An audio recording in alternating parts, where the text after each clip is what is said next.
We've called this today just to probably allay some fears around the safeness of our entertainment precinct in Ocean Street, but primarily talk about the attitudes of some of our men towards women in our community. What we've seen across the region, especially this district, is sexual assaults on some of our females, where males are taking the liberty to make sexual advances towards some of our girls who are under the influence of alcohol and or drugs on occasions. So only a couple of weeks ago, at another event here on the Sunshine Coast, a male forced himself upon a female who was under the influence of alcohol at a music event here on the Sunshine Coast. And whilst that hasn't resulted in criminal charges, on hearing that, I find it abhorrent that men in our society would actually do that. The message from me as a police officer is to say that our men out there need to take responsibility for their actions. As I said, it's abhorrent that we're seeing men approaching women who they don't know and assaulting them. And we see that across the coast in different scenarios.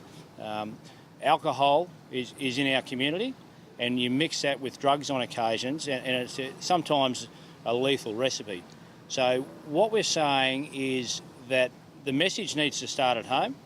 The mums and dads out there need to ensure that their kids grow up understanding that any sort of violence against anyone else, especially women, is not on.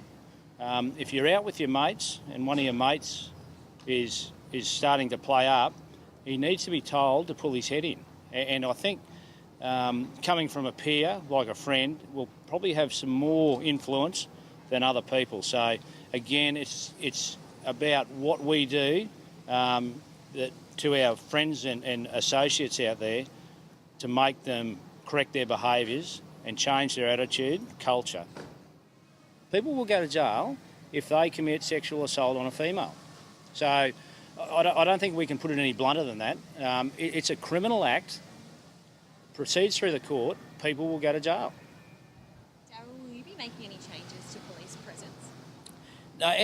Our strategy here is one of a collective effort with our licensees, our private security guards and our support services, our street angels here within this precinct. They do a fantastic job.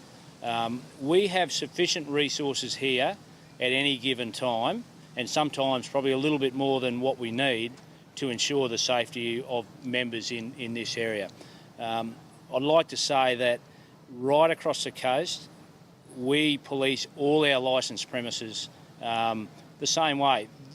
This is a little bit different in that we have a large number of licensed areas in one small precinct. And we've done a lot of work over the last couple of months to ensure that we mitigate the risk here. For instance, in the next month or two, you'll see some vehicle mitigation strategies in place for this area where bollards are placed at each end of the road. And we thank our local council and our traders here for pushing that. That just makes this precinct a little bit safer again by taking the vehicle aspect out of large groups of people. So do we change our policing response? No, we don't. But we'll move our police to where they're necessary at any given time around the Sunshine Coast. Yeah, one of the points I'd like to add to what Daryl's saying is that the precinct over the last 6 years has grown in popularity. And as that popularity grows, as do the resources that have gone into ensuring that it's the safest we can possibly make it.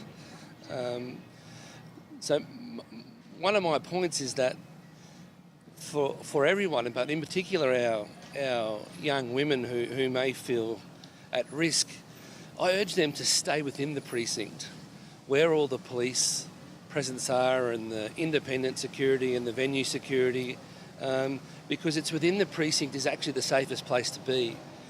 So as a venue, we have obviously Heaps of security staff. The bar staff are actually radio mic'd, so if anyone had any problems and was to approach one of them, they're more than willing to help. We always have females on staff so that they can assist with any kind of female complaint, as well as the bouncers. They're always moving through the crowds and will take any sort of allegation very seriously in the venue.